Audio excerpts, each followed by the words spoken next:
Halo Bu, selamat sore. Selamat sore. Perkenalkan, saya Adelia Magarata Tampu Bolon, mahasiswa Universitas Skill. Sebelum kita memulainya, bolehkah Ibu memperkenalkan diri terlebih dahulu?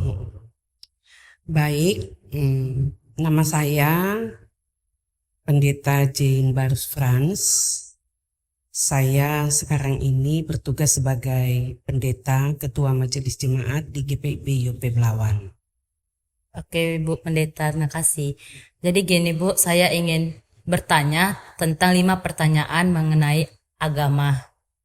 Pertanyaan pertama, apa yang Ibu ketahui tentang makna agama? Yang pasti makna agama ya menurut kepercayaan agama Kristen itu adalah sebuah kepercayaan yang sangat mendasar dalam kehidupan manusia, khususnya dalam kehidupan seseorang ketika dia tahu untuk dapat melakukan bertindak sesuai dengan ajaran yang tentunya diharapkan. Baik Bu, untuk yang pertanyaan keduanya, mengapa Ibu memilih agama Kristen di dalam kehidupan Ibu? Saya memilih agama Kristen sebab saya punya keyakinan bahwa di dalam agama Kristen tentunya ada sebuah keyakinan di mana kita mengimani Yesus Kristus sebagai Sang Juru Selamat. Dia yang telah rela mati dan bangkit untuk menebus dosa-dosa manusia. Baik, pertanyaan yang ketiga, apa yang menjadi peran atau fungsi agama itu dalam kehidupan Ibu? Ya, fungsi setiap orang khususnya bagi saya pribadi, dengan beragama, saya dapat menjalani kehidupan di mana ada aturan-aturan, ada ketetapan-ketetapan yang harus kita lakukan di dalam menjalani kehidupan ini. Pertanyaan yang keempat, bagaimana pandangan Ibu terhadap agama lain? Ya, saya pribadi tetap melihat bahwa semua agama selalu mengajarkan yang terbaik bagi kehidupan umatnya. Tinggal bagaimana cara untuk mengaplikasikan setiap ajaran-ajaran yang ditentukan oleh agama masing-masing. Yang pasti kita tetap memperhatikan bahwa agama atau keyakinan setiap orang tentu mengajarkan hal-hal yang baik di dalam menjalin dan membina hubungan dengan orang lain. Nah, kita masuk di pertanyaan terakhir, Bu. Sudahkah Ibu benar-benar melakukan apa yang menjadi tujuan agama Ibu? Jika sudah, sebutkan contohnya bagaimana, Bu? Ya, tentunya kembali sebagai manusia, terkadang ada hal-hal yang tidak dapat kita lakukan atau penuhi dengan sempurna apa yang menjadi ajaran dari agama kita, khususnya agama Kristen. Dan secara pribadi tentunya hal yang mendasar yang saya lakukan adalah menerapkan tentang kasih. Ya. Jadi contoh menerapkan tentang kasih, ya kita tetap harus melakukan kasih itu atau mengasihi orang lain dengan sebuah tindakan yang nyata. Salah satu contoh yang konkret ketika ada sesama kita yang mengalami musibah, kita wajib untuk menolong tanpa harus memperhatikan siapa mereka yang kita tolong. Apakah dia keluarga kita? Atau dia satu suku dengan kita, satu agama dengan kita? Kita tidak memandang dari sudut itu. Tetapi dari sisi kemanusiaan, kita wajib untuk menolong dan membantu mereka yang membutuhkan. Saya rasa itu yang bisa dapat saya sampaikan. Baik, Bu. Terima kasih, Bu, karena sudah menjawab 5 pertanyaan tentang agama. Ya, terima kasih. Selamat Sore Pak. Selamat sore. Perkenalkan saya Adelia Margareta Tampo Bolon. Ya. Saya dari mahasiswa Universitas Mikroskill. Saya ada tugas mewawancarai mengenai 5 agama di Indonesia. Ya.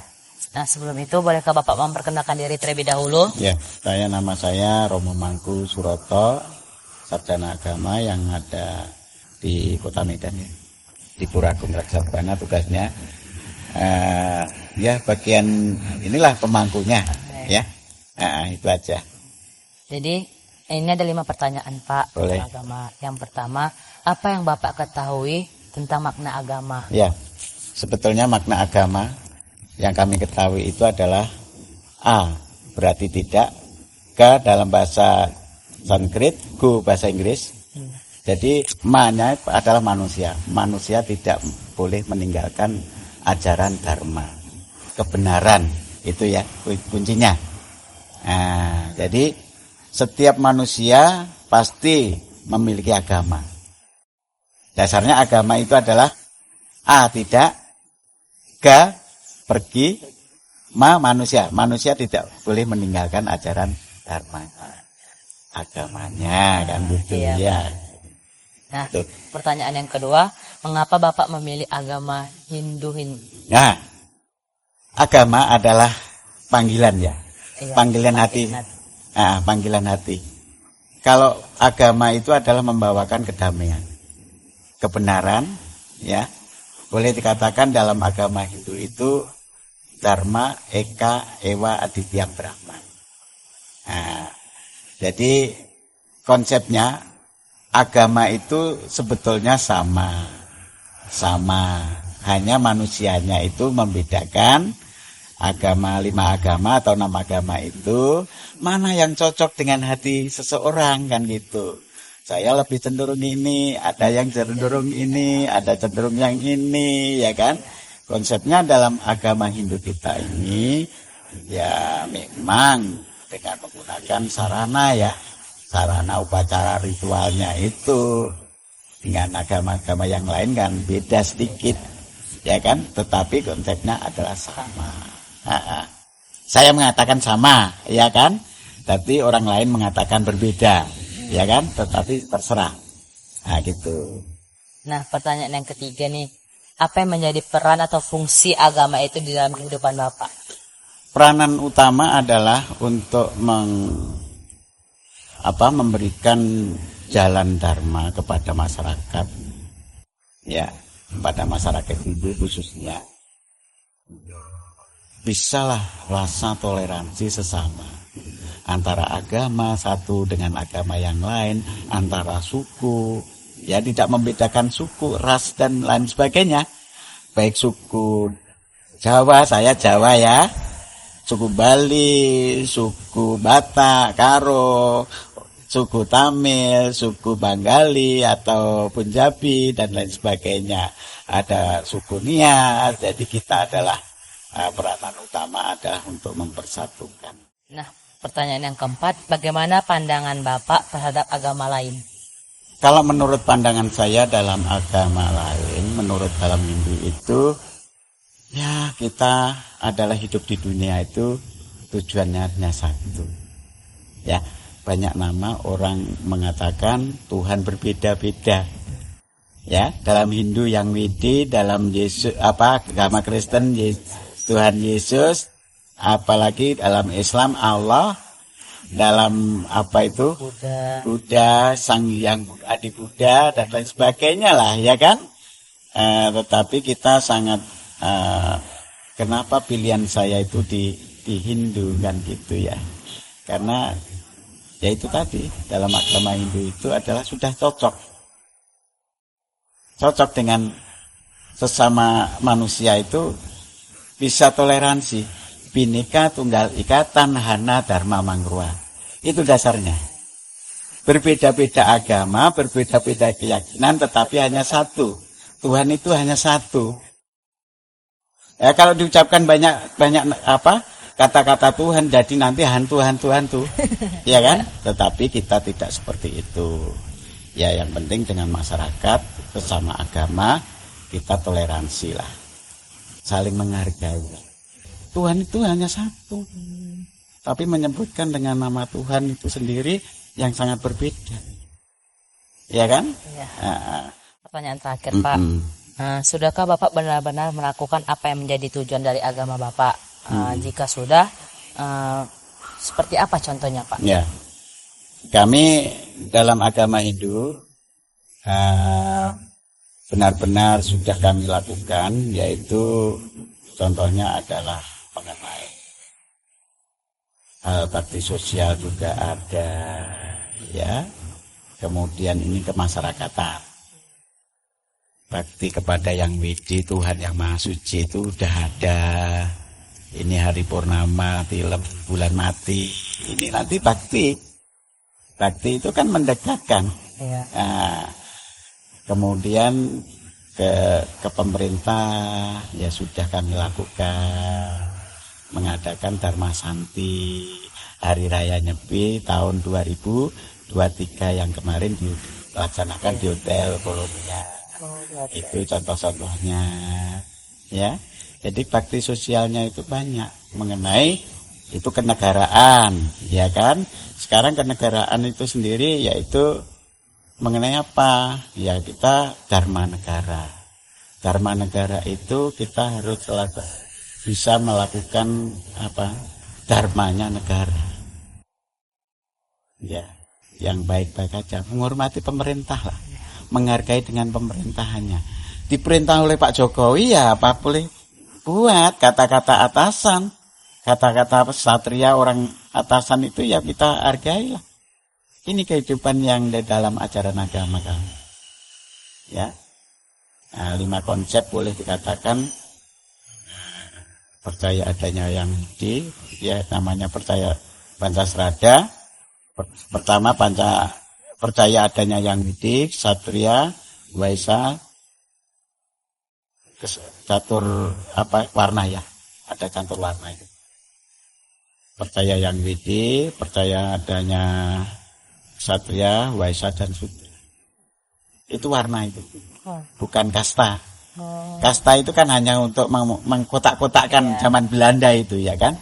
Kita ini tidak ada di dalam agama itu. Artinya sama. Duduk ya di bawah, berdiri sama tinggi kan gitu. Iya. Betulnya tinggal hati kita aja lah. Itu aja. Terima kasih ya Pak karena Boleh. sudah meluangkan waktunya untuk mau menjawab pertanyaan-pertanyaan. Iya. Nah, bila ada kekurangan, Ya. nanti bisa dipertanyakan balik. Iya. Ya kan? Nah. Terima kasih ya Pak. Oke, sama-sama. Om, santai Om. Ya. Halo Om, selamat sore. Sore. Kenalkan saya Adelia Margareta Tapubolon dari mahasiswa Universitas Nicholas Kiel. Nah, sebelum itu boleh Pak Om memperkenalkan diri terlebih dahulu? Nama saya Irwan Saputra Simamona. Jadi gini Om, saya ada tugas tentang wawancara 5 agama di Indonesia. Nah, saya ingin bertanya kepada Om 5 pertanyaan tentang makna agama. Nah, yang pertama, apa yang Om ketahui tentang makna agama? Menurut saya sih makna daripada agama itu adalah suatu kepercayaan atau suatu yang memberikan kita keyakinan akan adanya Allah SWT yang mencipta kita sebagai manusia. Nah, pertanyaan yang kedua, mengapa Om memilih agama Islam itu dalam kehidupan Om? Saya memilih agama Islam sebagai pedoman saya karena setelah saya mempelajari kitab sucinya, apa yang tersirat dan tersurat di dalam kitab suci tersebut dapat saya jadikan pedoman hidup saya untuk membimbing saya di jalan kehidupan. Nah, pertanyaan yang ketiga nih, apa yang menjadi peran atau fungsi agama itu di dalam kehidupan Om? Fungsi agama di dalam kehidupan saya, di mana saya telah mengikuti pedoman-pedoman dan firman-firman yang ada di dalam kitab suci, inilah yang memberikan tuntunan hidup bagaimana hidup yang sebenarnya di dunia. Nah, pertanyaan yang keempat, bagaimana pandangan Om terhadap agama yang lain? Pandangan saya terhadap agama yang lain semuanya sih sebenarnya baik, cuma hanya saja dengan cara yang berbeda-beda, namun tetap mengakui bahwasanya Allah itu atau Tuhan itu adalah Sang Pencipta. Nah, ini ada pertanyaan terakhir nih Om. Sudahkah Om benar-benar melakukan apa yang menjadi tujuan agama Om? Jika sudah, contohnya seperti apa Om? Kalau saya nyatakan belum. Kalau yang benar itu ya sebenarnya kalau kita menurunkan ajaran agama yang sebenarnya dalam hidup bermasyarakat sendiri kita akan sedikit terkena.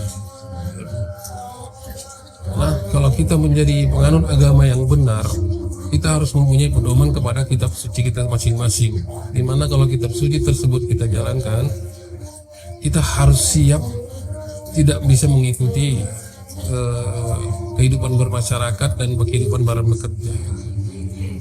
Baik, terima kasih Om karena sudah menjawab 5 pertanyaan tentang agama. Selamat pagi Bu. Selamat pagi. Sama saya Adelia Margareta Tampu Bolon. Saya mahasiswa Universitas Microskill. Jadi saya ada tugas tentang 5 pertanyaan mengenai agama. Sebelum itu apakah boleh Ibu memperkenalkan diri terlebih dahulu? Boleh. Nama saya Rufina Buginting, ya kan? Ya, saya cuma seorang ibu rumah tangga biasa, tapi bisa dibilang aktif di gereja gitu. Bisa dibilang sebagai pengurus gereja. Itu deh. Ini ada 5 pertanyaan mengenai agama. Yang pertama, apa yang Ibu ketahui tentang makna agama? Agama itu sebenarnya hanya sebuah nama ya, agama. Tetapi lebih menekankan bahwa dari agama itu ada kepercayaan seseorang. Pokoknya kan, agamamu apa?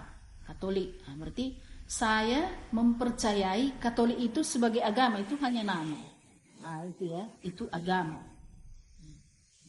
Pertanyaan yang kedua, mengapa Ibu memilih agama Katolik itu di dalam kehidupan Ibu? Sebenarnya kalau pilihan ya, kita dilahirkan itu nggak memilih agama. Tetapi biasanya agama orang tua itu kita ikuti, itu biasanya. Dan kebetulan ya saya mendalami itu dan memang ya hati saya di situ. Dan saya terus mempelajari itu, bukan hanya sekedar warisan tadi kan, warisan dari orang tua. Tapi tidak, saya mempelajarinya dan saya sungguh cocok dan untuk mengena di hati saya, bukan hanya sekedar identitas. Gitu ya. Nah, pertanyaan yang ketiga, apa yang menjadi peran atau fungsi agama Katolik itu di dalam hidup Ibu? Oh, sangat banyak sekali. Saya lebih kepada tadi kepercayaan itu, iman itu ya.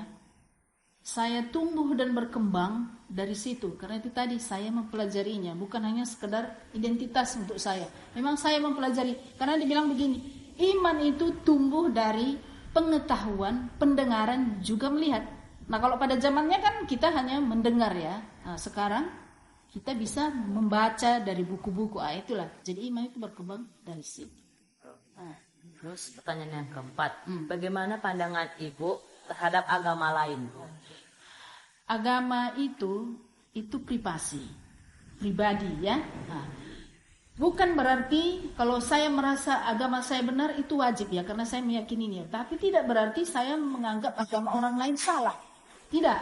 Makanya toleransi itu di situ letaknya. Kita juga mengakui keyakinan atau agama yang lain itu sama tujuannya ke Tuhan. Caranya yang berbeda. Kalau ada di sana yang kurang, di kita yang lebihnya, itu pribadi ya. Itu pilihan, privasi namanya. Dan boleh kita, oh kamu kan tidak sama dengan saya. Kamu musuh. Tidak. Nah, dan saya sebagai seorang Katolik ya, menurut saya ya, agama yang paling toleran itu adalah Katolik. Bisa menerima semua perbedaan dari orang lain. Makanya namanya Katolik itu adalah universal, umum, menerima semua kalangan, tidak ada sekat. Nah, kita percaya kepada Tuhan, bukan agamamu apa, sukumu apa, margamu apa, enggak. Nah, itu ya universal. Jadi itu privasi, nggak boleh kita menyalahkan orang lain. Saya yang benar, kamu salah, tidak. Nah, dan ini pertanyaan terakhir Bu. Sudahkah Ibu benar-benar melakukan apa yang menjadi tujuan agama Ibu? Jika sudah, sebutkan contohnya bagaimana? Ini ya, kalau saya bilang sudah, tidak ya. Tapi kalau dibilang proses menuju ke sana, iya. Kalau saya bilang sudah, sebagai manusia saya mengingkari bahwa saya ini tidak sempurna ya. Kita ini nggak ada yang sempurna ya. Tapi kalau menuju ke sana, proses ya. Ya buktinya ya, seperti tadi, saya terus itu belajar mendalami iman itu. Tidak hanya sekedar identitas tadi, oh ini kan warisan orang tua, saya Katolik, tapi saya tidak mengerti apa itu Katolik, apa ajaran-ajarannya, moralnya semua, tidak kan. Tapi saya mau mengerti itu dengan belajar. Jadi kan dari pelajaran itu kan ada yang mau dituju kan. Sepertinya umpamanya kan iman yang kekeh, ya kan.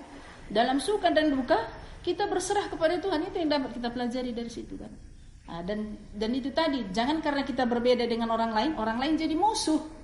Itu dia, itu buahnya kalau menurut saya ya. Jadi semakin toleran atau mengakui keberagaman itu, bahwa kita ini berbeda. Pilihan agama kita berbeda, manusia itu juga berbeda. Dari satu ibu juga boleh berbeda kan? Kembar identik aja berbeda. Itu, tapi kita saling menghargai. Itulah buahnya.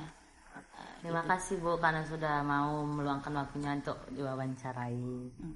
Terima kasih, semoga ini dapat bermanfaat dan mungkin juga kalau dieksposkan supaya kita juga bisa saling menghargai walaupun berbeda.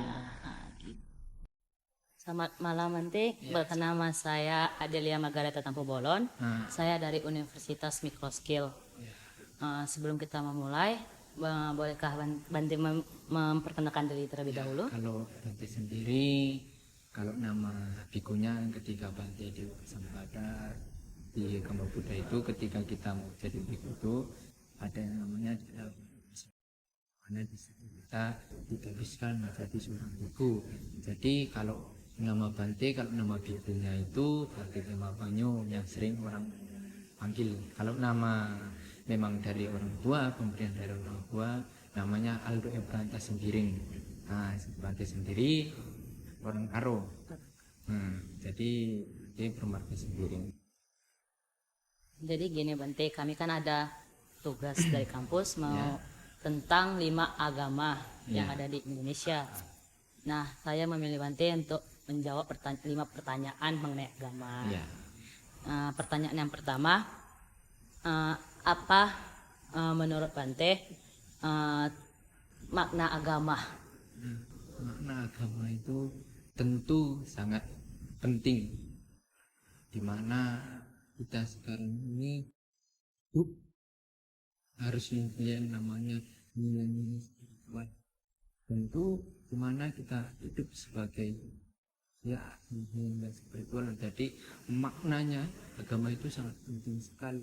Makanya di mana kita belajar agama itu harus kita tanamkan yang namanya nilai spiritual itu. Jadi ketika kita mempunyai nilai spiritual itu, maka yang namanya etika ataupun moral kita bisa dididik dari agama itu, dan kebaikan-kebaikan juga bisa ditanamkan. Contohnya seperti ini, kalau kita belajar di dalam pendidikan, nilainya itu ataupun nilai spiritualnya itu hanya berapa persen saja, tetapi kebanyakan kan kalau kita belajar di dalam pendidikan itu hanya tentang nilai tentang pendidikan intelektual, tetapi kalau makanya namanya agama ini sangat penting.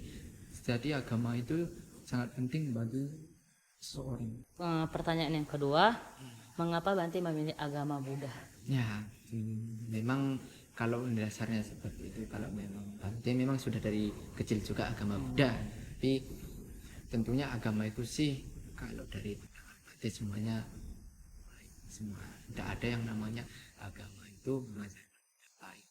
Jadi semua agama itu menuntun kita ke arah yang baik. Jadi kenapa saya sendiri mau menganut agama Buddha? Tentunya mana di agama Buddha sendiri yang mengajarkan yang namanya cinta kasih ini, di mana kita harus saling menanamkan cinta kasih bukan hanya kepada kita semua manusia, tetapi kepada semua makhluk. Pertanyaan yang ketiga, apa yang menjadi peran atau fungsi agama Buddha itu dalam kehidupan Bante? Perannya Iya. Perannya pentingnya sangat penting sekali, di mana dulu Bante juga namanya sebelum mengenal di dalam tahu mana yang baik, mana yang buruk. Jadi ketika kadang orang kita bertindak itu tidak memikirkan konsekuensinya begini. Orang banyak bertindak itu tanpa didasari apa nanti hasil dari perbuatan. Seperti itu kan. Banyak orang kan apalagi ditanam dengan ego kita. Nah, kalau udah masuk yang namanya ego, jadi bisa timbul yang hal tidak baik dalam tindakan kita, dimana kita sampai serta, dimana kalau kita di dalam sampai serta bahwa itu kata, jadi artinya itu semoga semua makhluk hidup berbahagia. Nah, pertanyaan yang keempat, bagaimana pandangan Bante terhadap agama yang lain? Nah, pandangan Bante tentunya pasti ya, agama itu pasti baik. Gak ada yang agama mengajarkan tidak baik. Nah, contohnya seperti mbaknya sendiri. Mbaknya agama Kristen. Pasti ketika mbaknya ke gereja, pasti nggak pernah, mana mungkin ataupun seorang pendeta atau pastor mengajarkan itu. Oh, nanti kamu pulang dari gereja, kamu nanti itu ya jelek-jelekkan orang itu ya, jelek-jelekkan namanya ya. Kan udah ada seperti itu, kan? Mana mungkin seorang pokok agama itu nggak mungkin mengajarkan umatnya itu kan seperti itu. Jadi pasti mengajarkan nilai-nilai kebaikan. Nah, nanti ujung-ujungnya kan pasti berbuatlah kebaikan tadi, kan seperti itu. Nggak mungkin ketika kita ke gereja itu jadi orang mengajarkan kamu nanti pulang dari sini kamu berbuat jahat ya, kamu lakukan ketidakbaikannya, pasti tidak ada. Itu mengatakan kamu ini belajar agama, pasti diajar saling kan seperti itu. Apabila jadi agama itu mengajarkan kita itu sebetulnya menjadi lebih waspada diri kita atas tindakan kita. Nah, tetapi itu kembali ke diri masing-masing. Nah, makanya kenapa Bante bilang kembali ke diri kita masing-masing. Seperti ini. Di dalam agama Buddha aja pasti mengajarkan yang kebaikan. Tapi apakah di dalam umat agama Buddha itu udah semua orang melakukannya itu? Belum. Jadi kalau pandangan saya terhadap agama yang lain, semua itu tujuannya yaitu tadi sama, mengajarkan yang namanya kebaikan, menanamkan orang untuk melakukan kebaikan, menanamkan orang untuk saling menghargai, saling bertoleransi. Karena dimana kan kita di Indonesia ini beragam agama tadi, seperti yang Bante bilang tadi, ada Hindu, ada Buddha, ada banyak sekali kan. Nah, jadi itulah, jadi tujuan agama itu nggak ada yang nggak baik. Ini pertanyaan terakhir Bante. Ya. Sudahkah Bante benar-benar melakukan apa yang menjadi tujuan agama dari agama Bante sendiri? Misalnya jikanya sudah, contohnya seperti apa? Tujuan dari agama ini kan ibaratnya kalau kita di dalam agama itu ya tentu pasti semua ya pinginnya ya kan. Jadi kalau kita di dalam itu mengenal yang namanya hukum karma itu bisa menimbulkan, contohnya seperti ini, ketika saya saat ini pasti akan menimbulkan nanti karma baik yang saya lakukan saat ini akan menimbulkan untuk kehidupan, karena di dalam agama Buddha itu kita mengenal yang namanya ngabawa ataupun kehidupan. Jadi makanya kalau kita sebagai orang bawajita ataupun seorang ibu ataupun samana itu kita karena apabila kita bisa mengakibatkan namanya penderitaan, memang kalau kita di dalam ataupun orang bawajita seperti saya itu sudah ada yang namanya, memang sudah ada sila-sila.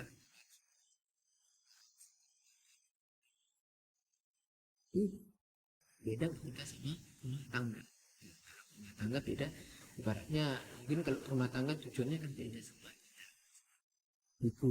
Kalau kita kan tidak bisa yang namanya berkeluarga. Nah, seperti mungkin Paknya juga sudah tahu kan, kakaknya juga sudah tahu kalau gimana kan ibaratnya sama juga ketika di gereja kan ada suster kan, nggak boleh berumah tangga, nggak boleh nikah kan. Nah, sama juga seperti saya. saya juga tidak boleh, apabila kita masih menjadi seorang samana, maka kita tidak boleh yang namanya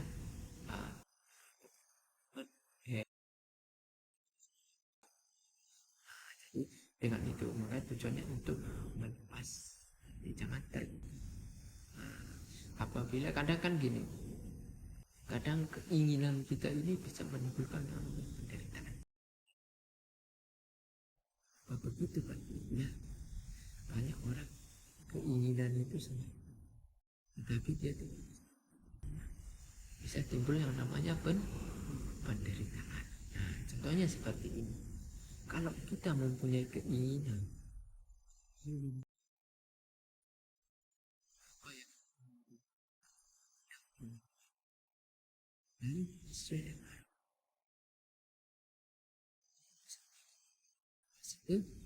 kecewaan di dalam diri kita, karena kita sudah menaruh harapan di yang dalam kami. Makanya kita harus mengejar sendiri. Makanya di mana kita sebagai seorang bapak kita itulah yang kita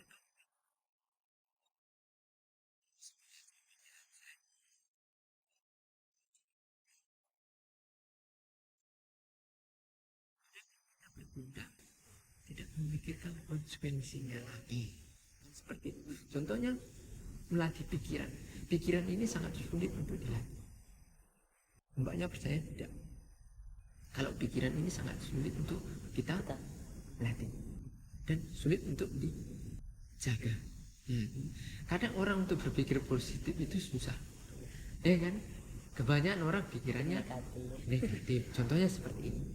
Mungkin kakaknya sadar sekarang kita ini ngobrol, ibaratnya cerita, diskusi. Tapi apa pikirannya? Tok. Pasti akan kemana? Mungkin Anda berpikir, oh, Bantenya ini ngomongnya cepat. Aduh, Bantenya ini ngomongnya kok seperti ini. Bisa saja timbul namanya itu tadi. Itu kan menimbulkan kebencian atau menimbulkan pikiran-pikiran negatif. Nah, dari situlah untuk saya sendiri kilesa ataupun dalam hal mudah itu kilesa kita dengar itu kotoran batin.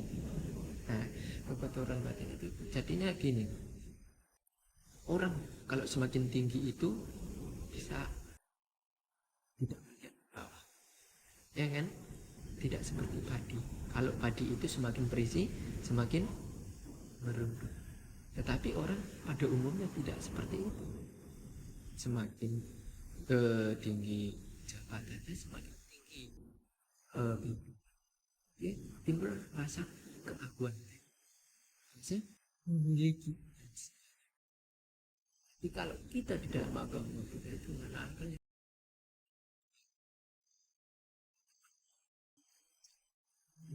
hukum perubahan. Jadi semua yang berkondisi di dalam kehidupan ataupun di dalam dunia tidaklah itu hanya berbentuk sementara. Jadi contohnya seperti ini. Saya mungkin mempunyai kulit yang masih ketat belum tentu 20 tahun ke depan. Mungkin segini udah, oh ya mungkin saya jalan dari tangga ini udah gini makanya.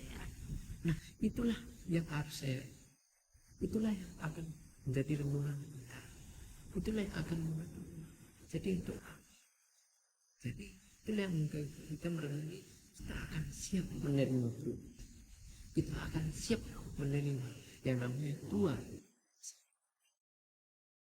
Contohnya seperti kita bisa melihat perubahan itu terhadap orang lain, tapi belum tentu bisa kita melihat perubahan itu di dalam diri kita. Makanya kita harus melihat setiap apa yang kita akan perubahan. Gak mungkin orang namanya kecil sekali, pasti ada proses tua, ya kan? Ketika itu berumah tangga, lalu sakit, dan itu pasti akan dialami semua orang. Saya juga pasti mengalami, ya kan? Nah itulah ada melandasi.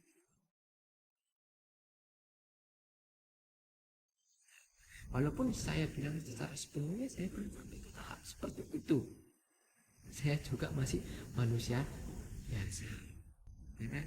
di dalam agama Buddha kita mengenal yang namanya tingkat dari. Nah, tadi kita mengenal di dalam agama Buddha di mana kita kenal di Sang Buddha itu. Kalau di dalam agama Buddha itu kan guru agung kita di mana dia sudah terbebas ikatan yang namanya kehidupan. Jadi dia udah terbebas dari yang namanya kita tadi saya Bante bilang tadi kehidupan yang akan datang. Jadi dia udah terbebas dari itu. Di mana kita mengenal yang namanya di dalam agama Buddha itu 31 alam kehidupan, di mana ada yang namanya alam Brahma, alam dewa, alam manusia, alam. Jadi empat alam ini tidak mengenal yang namanya kebahagiaan. Kalau di dalam agama kita terlahir di alam manusia, kadang kita masih mengenal yang namanya bahagia kan. Tetapi kalau di empat alam ini tadi tidak mengenal yang namanya bahagia. Jadi di dalam terlahir di alam binatang itu tidak mengenal yang namanya bahagia. Mereka hanya mengenal yang namanya penderitaan. Walaupun kadang kita melihat ada anjing dipelihara. Walaupun orang yang melihara itu orang kaya, apakah memang ya? Kadang kita melihat perawatannya sangat mahal, bahkan melebihan dari kita kan. Nah, tetapi kalau kita tanya, apakah kita mau terlahir seperti itu? Tentunya tidak ada orang mau terlahir seperti itu. Jadi yang namanya Sang Buddha tadi, mereka waktu itu sudah ataupun Sang Buddha itu sudah terbebas dari ikatan yang namanya kelahiran yang. Nah, jadi dengan itulah tujuan sebetulnya dari agama Buddha. Iya, ibaratnya bebaskan untuk kelahiran.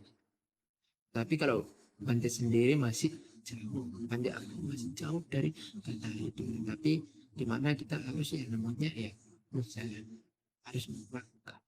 Ya, saya juga masih tahap yang namanya belajar proses. Nah, dan proses itu yang membawakan kita nanti akan kemana seperti itu. Nah, jadi ada yang pertanyaannya lagi? Enggak ada Bante. Terima kasih Bante karena sudah menjawab 5 pertanyaan tentang agama. Nah, saya dengan pertanyaan ini, apakah ada lagi yang bisa ditanyakan atau apa? Mana tahu ada yang belum memuaskan dari hasil pertanyaannya. Oh, sudah memuaskan kalau Nah, sudah jadi tahu. itu tadi yang bisa Bante berikan ya. Semoga bisa dipahami dan semoga sesuai dengan pertanyaannya, itu sesuai dengan apa yang ditanyakan, sesuai dengan saya jawab. Ya. Nah, jadi seperti itu ya. Jadi ini semua dari tadi mana kampus? Universitas Mikroskill, Skill jurusan akuntansi akuntansi. Jadi ini semester 6. 6. Berarti lagi nggarap ya. Jadi lagi buat tugas ya. Ini karena tugas kayak project aja. Oh, Iya. jadi udah kemana aja? Baru 2 agama sih. Ini mau lanjut lagi nyari Hindu, nyari Islam, nyari Katolik. Oh, ya. Jadi tahunya dari informasinya di sini dari Ada tadi di dekat Jalan Slebes, Vihara apa Konghucu ya, kalau nggak salah. Mengarahkan ke sini, nyuruh. sebetulnya banyak wihara, Banyak. banyak banyak wihara di kota Medan. Tapi orang belum pada tahu mungkin. Iya, Di Cemarasri juga ada. iya, Cemaras. Cemara. Kalau di sini memang dia tepatnya seperti ini. Jadi di sini juga ada anak-anak santri juga. Itu kan juga wihara di depan itu Di gedung. seberang itu. Tapi di situ di mana di situ hanya digunakan ketika ada acara-acara besar atau hari-hari besar, dan di situ juga tempat-tempat anak santri kita. Mereka tempat tinggalnya di sana. Jadi anak santrinya juga ada banyak di sini dari macam daerah, jadi macam suku juga. Ada yang dari Jawa, ada yang dari Karo, ada yang dari suku Chinese juga. Jadi di sini kan ibaratnya saling ibaratnya sini kan tadinya tidak saling mengenal, tadinya di sini sudah bertemukan saling mengenal. Jadi di sinilah ibaratnya timbul rasa kekeluargaan.